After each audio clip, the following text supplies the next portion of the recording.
Abba Galadima yana jin Sumayya za ta dawo gare shi bayan ya je ya ga mana 'yar gidan amininsu, mana ya jini ta ƙwarya ta ƙwarya na 'yar gidan sarauta. Kamar yadda Firesdo ya ji cewar Sumayya za ta dawo gare shi duk da cewa Abba Galadima ya aure ta, to hakan yana nufin cewa kaddarar Firesdo tana da alaƙa da kaddarar Abba Galadima. Hakan na nuna cewa Abba Galadima zai wahala ya aure matsar ba Sumayya ce ta fita daga hannun Firesdo ba. Fitar Sumayya ko a hannun Firesdo kamar fitar mana gujiya ce a hannun kuturu. Shirin fim ɗin labarina ya yi kamanceceniya tsakanin shirin fim ɗin labarina na su ma'ana mai nasara. To duba da yanayin yadda Ikram take bautuwa kan cewar in dai kaga Firesdo ya aure ta matsawar sai dai Sumayya ce ta yadda ma'ana da auren. Shin kana ganin ku Sumayya za ta yadda da Firesdo ya auri ma'ana ita Ikram ɗin? Duba da idan ba ku manta ba, shirin fim labari na tsohon na su mai nasara, ita kanta Maryam ɗin da kanta ta bawa mai nasara goyon baya domin ya auri Asiya, Dr. Asiya.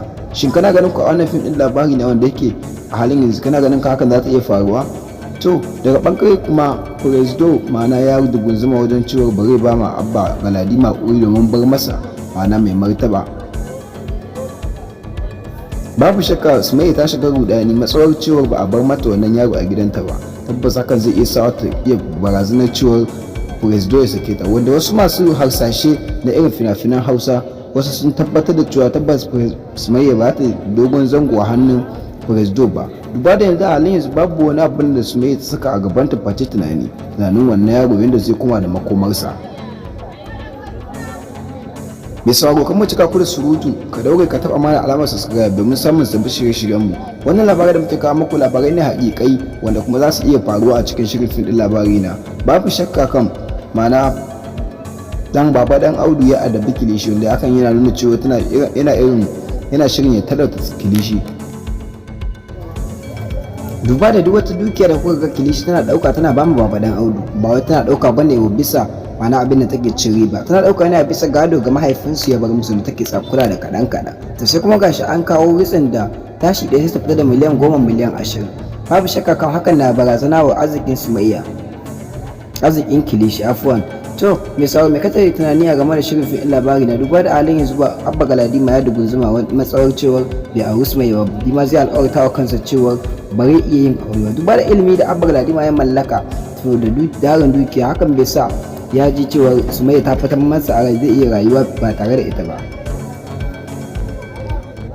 Wanda subhanallah Abba Galadima ya faɗi wata magana wadda duba da duk hanyar ma'ana addinance bai kamata ya faɗi ta ba. Batun sa cewar har yanzu yana jin cewar Sumayya za ta dawo hannunsa, wanda tunanin ma'ana matar wanda za ta dawo wajenka a babban kuskure ne wa addininka.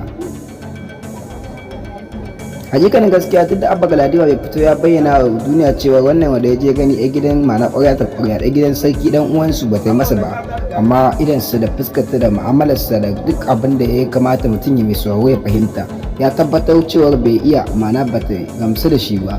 Matsawar cewar shi abin da yake furci a kai tana son sa ne domin matsayinsu ko mulkinsa ko kuma sunansa, wanda hakan ya bada tarihin tsohon soyayya da Sumayya cewarsa ai Sumayya ta so shi ne tun ma'ana tun ta san cewa shi Galadiman ne, amma kuma bata ma'ana yi ƙasa a gwiwa wajen wulakanta sa ba da kuma ma'ana ja masa aji har sai da ya je kafa soyayyarsa da gwamnati da kalamai masu daɗi.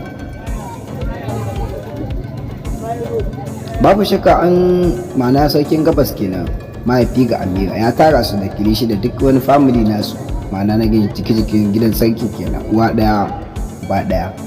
To ya tara su domin neman sulhu akan batu guda uku. Wani ɗaya yana so a ji a ɗauko wannan yaro duba da kwanakin ma'ana yayi ya gabato. Na biyu kuma yana so ya tabbatar masa cewa yannan yarinya da ya je gani ta yi masa, har yake ikirarin cewa yaushe za a sa rana. Batu kuma na uku shine batu wanda ya fi kowane wahala tsakanin Kilishi da Abba na shiriwa.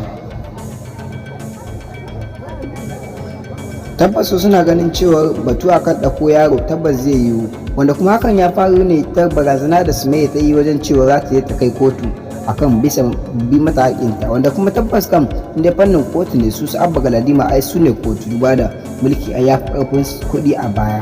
To a wannan lokaci kuma da kuɗin da komai sun fi su, sun kana ganin ku Sumayya za ta iya nasara game da kai kotun da za ta yi domin wajen ganin an ban mata wannan yaro nata?